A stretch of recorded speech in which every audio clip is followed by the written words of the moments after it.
I'm a member of the League of Women Voters of the Ann Arbor area. I welcome you to our Zoom forum featuring candidates for County Board of Commissioners District 2.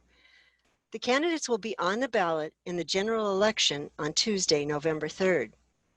This year, the League is celebrating 100 years of expanding voter rights, educating voters, and shaping and influencing legislation at local, state, and national levels. We are pleased to sponsor these forums. The League is a nonpartisan civic organization that encourages informed and active participation by all citizens in government. While the League does not support candidates or parties, we do take stands on issues we have studied. One of the League's most important goals is to assist voters in making informed choices at the polls, and thus we bring you tonight's program. Our moderator this evening is Carolyn Madden, who will explain the format and get us started. Carolyn?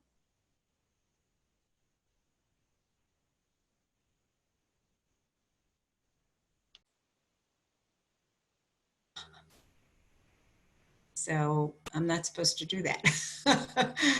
Okay, thanks, Linda. And now it's my honor to introduce the two candidates running for Washtenaw County Commissioner District 2.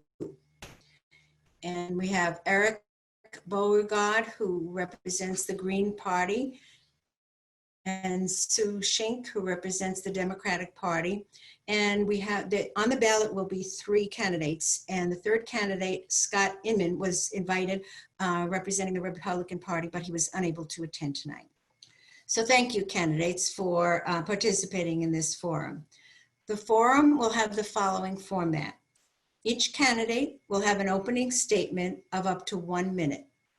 Each candidate will have a closing statement of up to 90 seconds. In between, I will ask you questions which came from the Washtenaw County community. Each candidate will have 2 minutes to respond to a question.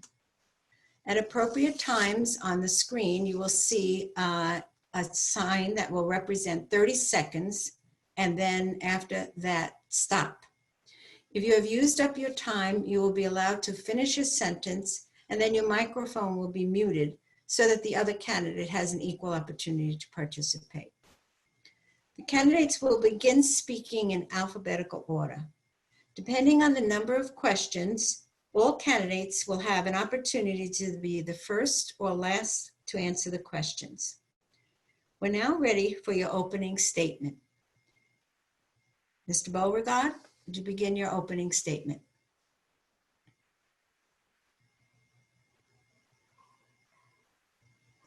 Okay, unmuted. Well, I'd like to start by, to all my friends in the Green Party who are in Cleveland tonight protesting the corporate duopolies, corporate-controlled debates, I wish I could be with you. I'd like to thank the League of Women Voters for inviting me here tonight. You know, it was 32 years ago, the League of Women Voters president, Nancy M. Newman, refused to sponsor these presidential debates.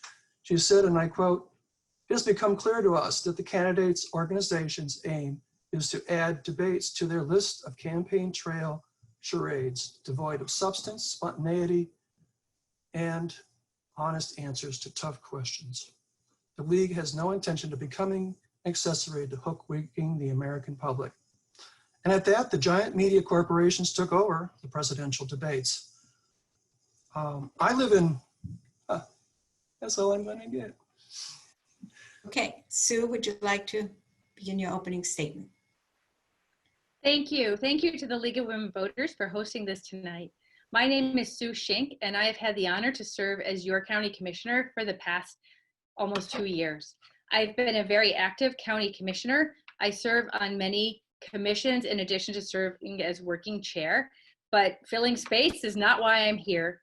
While I've been on the board, I've done quite a few things, which we'll talk about as we go forward through the night.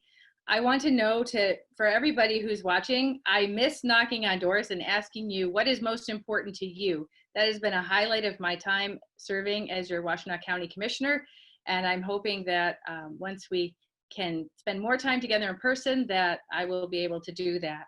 One of the issues that was very important to voters last time was creating more openness on the Washtenaw County Road Commission, and I worked very hard during this term. We now have a 5-member road commission, and we have the first majority female road commission in the state, and it's also majority people of color. So there are many things to work on yet, but I've been working hard with my fellow commissioners. Thank you very much to both of you. Okay, now we're going to begin. I'm going to give a slight introduction to the questions, and Sue Schenk, you will have the first question. The world has changed a great deal since most of you decided to run for office. The global pandemic, the ensuing economic collapse, and more recently, the Black Lives Matter movement. These have focused attention on how these matters highlight the disproportionate burdens shouldered by the poor, the elderly, and communities of color. These present challenges to all levels of government for many different aspects of government, such as economic opportunity, affordable housing, safety, and public health. So with this in mind, your first question will relate to the enormity of these challenges. So the first question, and sorry, I was supposed to also say I will read the questions once unless you request me to read them again. So Sue Schenk, you will have the opportunity to answer the first question. What do you see as the major impacts these upheavals will have on the agenda of the County Board of Commissioners in the coming 2 years? Thank you. Since the pandemic hit, the Board of Commissioners has been very busy in making sure that people have enough food to eat, that they have access to medical care, they have access to internet, and we've been working really hard, and I've been working really hard. In the beginning of the pandemic, when things weren't sorted out as much as they are now, I actually went and got hand sanitizer, bottled it up myself, and delivered it to neighborhoods where people couldn't necessarily go out and get it themselves. That is an extreme illustration of my commitment to making sure that people are as okay as we can help them be. There are a lot of people who are facing eviction, and so we've been working with the courts to try to make sure that when people are facing that, which is a legal process, that now we have organizations who will work with the person facing eviction to avoid the eviction. And we're also working with the landlord so that, and there was this eventually, now there's a state program to do that, but we had started on before that, and we'll continue to try to support people in staying in their homes. And in terms of food, obviously Food Gatherers has really stepped up their game. And so we've been working with them. We have an equity officer who was hired during my term, and she's been overseeing a lot of our pandemic responses to make sure that people aren't getting left out. We also started a business support fund so that businesses could get up to $5,000 to pay their employees and keep in business. And so those are the kinds of things that we're just going to keep on working on, trying to plug all the holes that we find in terms of our safety net. Okay, thank you very much. Mr. Beauregard? Yes, I've lived in Webster Township for 14 years. Many of you may have remembered me when I ran for a state senate campaign 2 years ago, or my Elect Trees campaign on Mast Road. I have also supported the Stop Herbicide Spraying campaign and worked with others or with Rover. Today we have a new environmental crisis called COVID-19, and we have a mass eviction and homeless economic crisis, which is really all part of the COVID-19 disaster created by the Democratic and Republican parties. If you don't believe me, just ask the parties who's responsible. Our people need a very simple economic stimulus program from Washington, but Washtenaw County does not get it. So why should you be voting for any of them? A Green Party government would provide a guaranteed minimum income of $1,000 a month for those earning less than $60,000 a year. This is the only plan out there that directly is addressing the problem of mass eviction, homelessness, and wealth inequality long-term. The Green Party is the only party for public health and public health solutions as a response to COVID-19. It's called single-payer universal health care, just like every other civilized country in the world has. It's about the Green Party and a government that serves all the people and not just a corporation. It's about the people over the planet and about your only real hope for a sustainable future. Thank you. Okay, thank you very much. You both touched on a number of issues that we'd like to go a little bit deeper when I ask the next questions. So the second question, we'll begin with Eric Beauregard. Several years ago, Washtenaw County and the City of Ann Arbor launched the One Community Diversity, Equity, and Inclusion Initiative. A racial equity officer, as we heard, was hired in mid-2019. But her work has been slowed by the pandemic. What do you think should be her primary focus to accelerate the goals of the initiative? Eric? You're muted. Unmute. Hello. Yes, I think the biggest problem in our community is really, it's an economic problem. And it's the poor getting poorer, the rich getting richer. So again, you need to focus on that. Race problems are really a result of inequality of wealth in our society. The Green Party supports Black reparations, which means actually paying Blacks more. Also women's, they make less money, so they should be making more money. And these are Washington solutions. But because we have these huge wars with the Democratic and Republican parties, I think $7 trillion on some war in Iraq, they could have gone to really turn our cities into utopian, examples of the future. Instead, they chose to have the war and send the whole damn economy down the toilet. And if you keep voting for them, they're just going to have more wars and waste more money.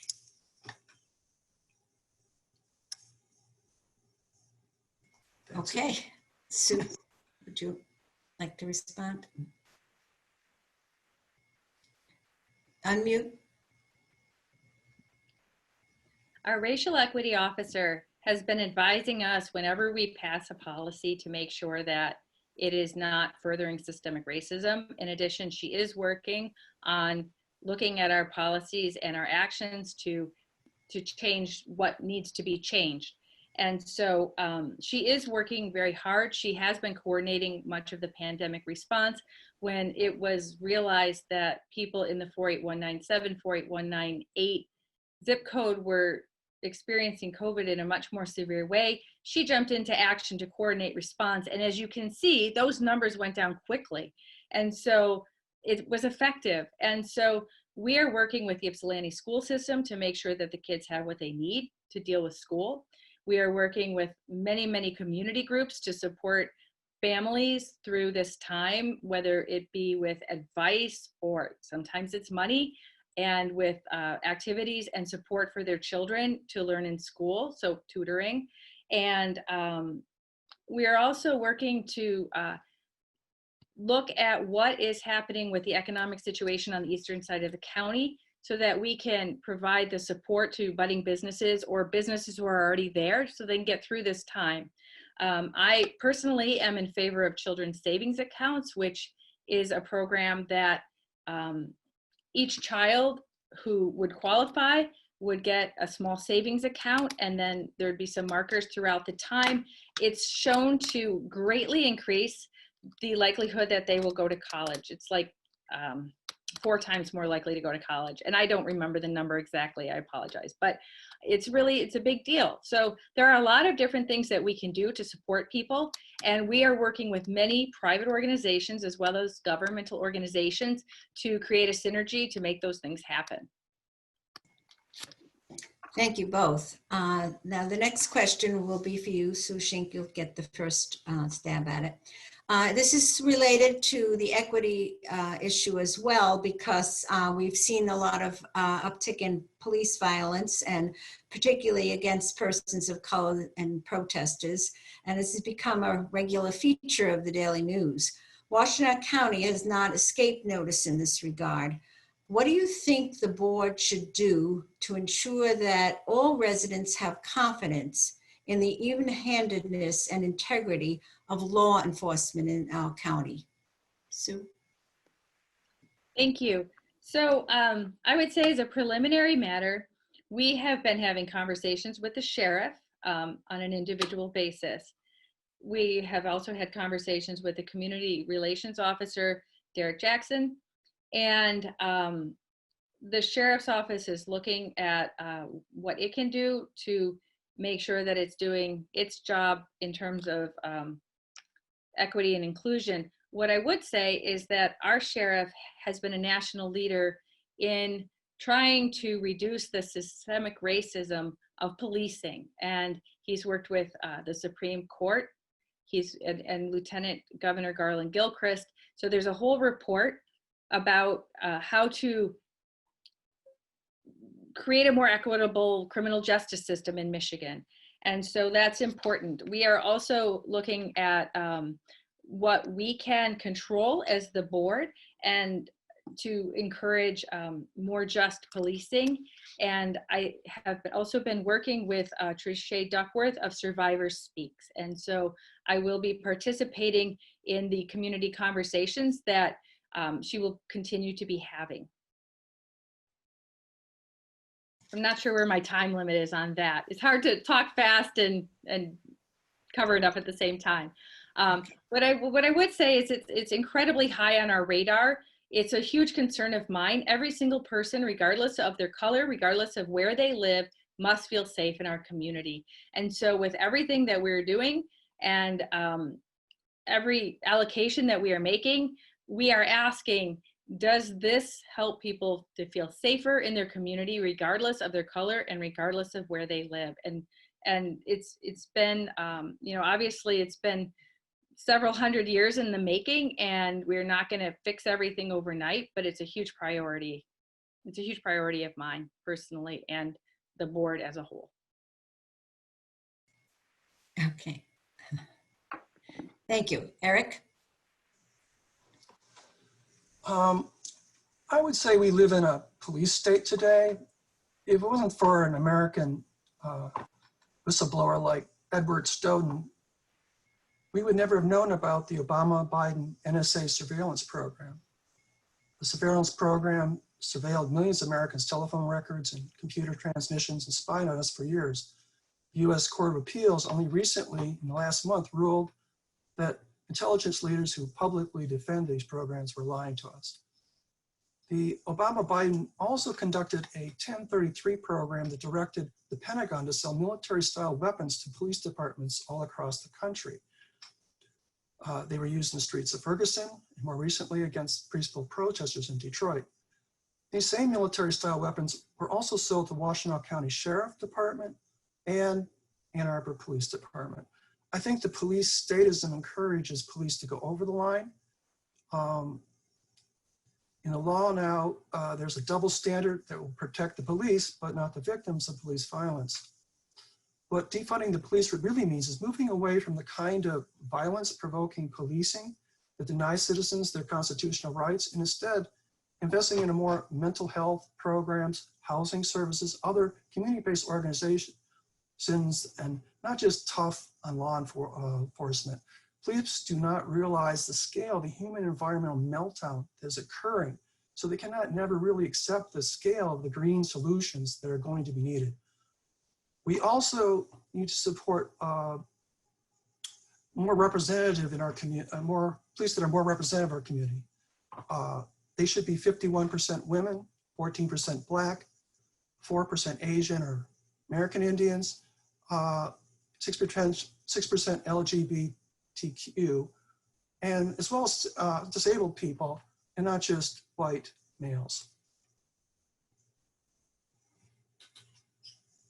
Okay, thank you very much, both of you. The next question will stick with some of these really challenging issues as exacerbated by the pandemic, of course. There's been always a myriad of problems facing the homeless, but COVID-19 has exacerbated this challenge. A recent development has occurred, reducing the number of rooms that are available to the overflow residents from the Delonis Center. With winter approaching, what should the county do to provide more services to address this compromised population? Eric, that's your question. Hello? Yes. Yes. One of the problems, am I on this? You hear me? Okay, yeah. One of the problems that homeless people face is where to stay when in the winter, the dining center is excellent, but it needs to have more beds. You know, people, you know, they can't just sit there all night, you know, waiting in the waiting room. But the rest of the year, we have county parks. We could allow camping there for the homeless.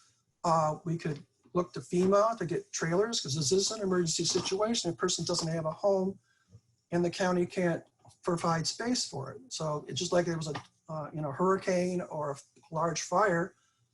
This is an emergency upon us. We need to react that way. You know, I mean, the Democrats and Republicans, or the Democrats, I should say, they created these field hospitals and stuff for people and doctors. What about the other victims that really need those field hospitals, those large spaces for the emergency? And they kind of just go asleep on it because it's all about the corporations getting theirs and we get to pay for the crap.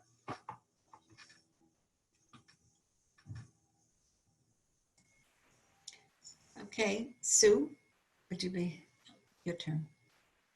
Thank you. Last spring, when COVID hit, the County Board of Commissioners allocated basically whatever amount of money it would take to house the homeless in a hotel. And so that's been going on.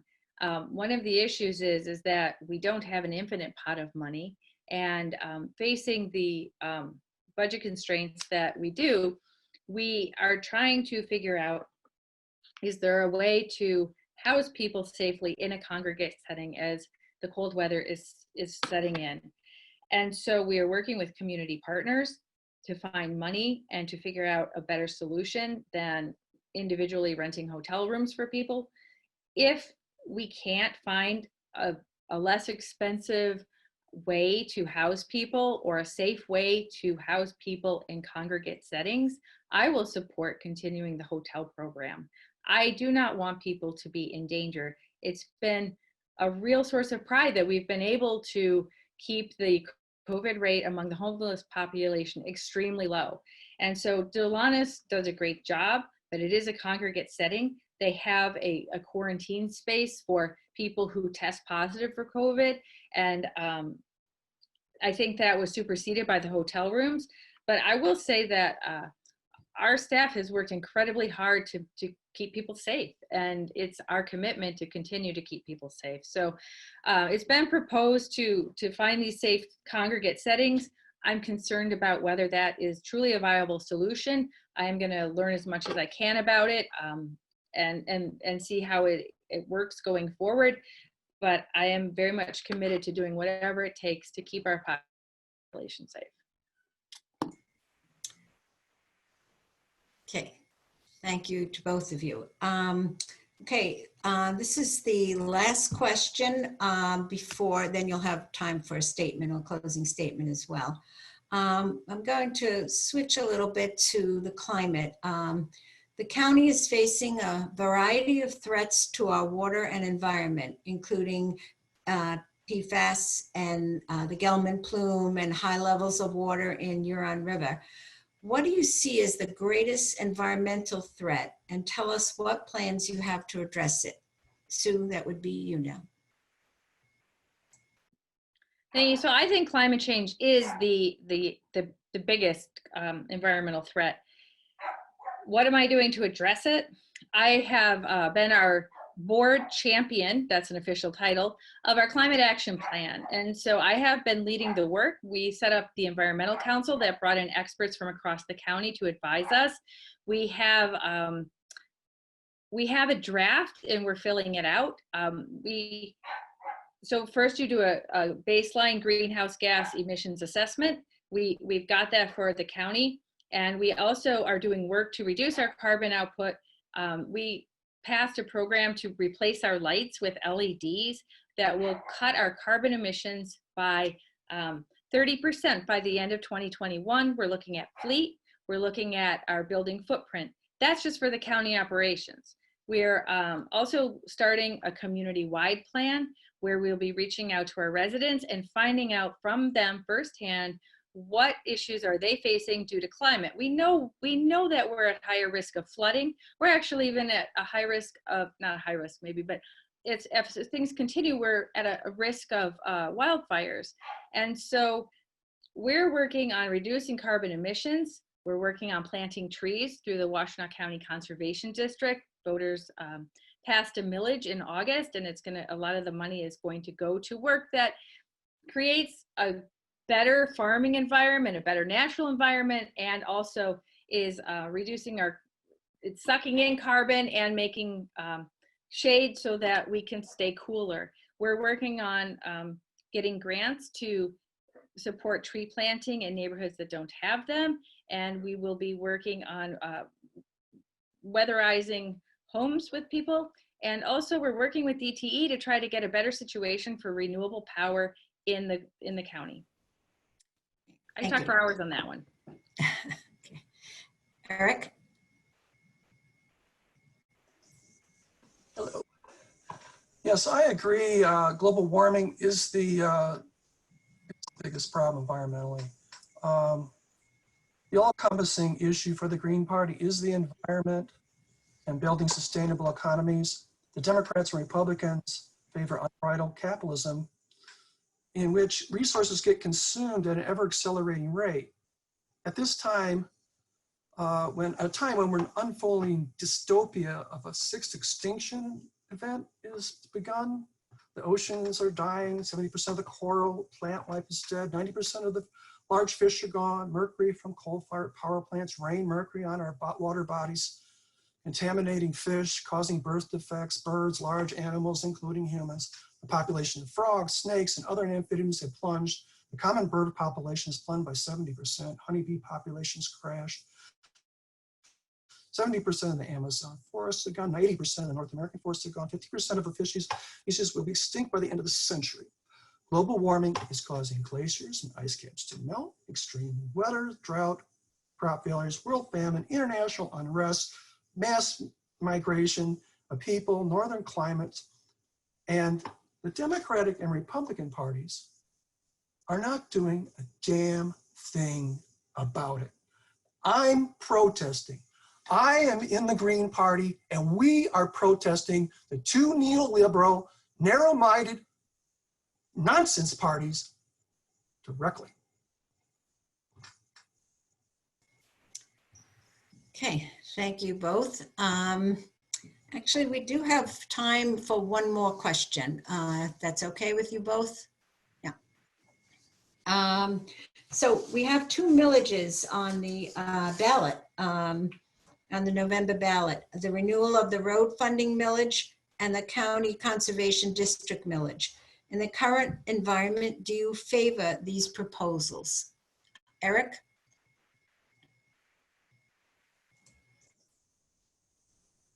Yes, I do favor both proposals. Sue? I do, and I want to talk about the Natural Areas Preservation Program proposal. I have been serving as chair of LPAC since, well, for a while, and I've been on LPAC since 2007. And through the Natural Areas Preservation Program, we have saved thousands of acres, natural areas which are much more used during the pandemic, which has been super cool that people have found a safe place to get outside. And then also the farmland preservation, which is creating blocks of farmland and in conjunction with the other organizations that are doing it in our community, if you look on a map, you can see blocks that are going to support future farming in our community. They're forming. It's really happening. And there are a lot of newer farmers who are producing food organically.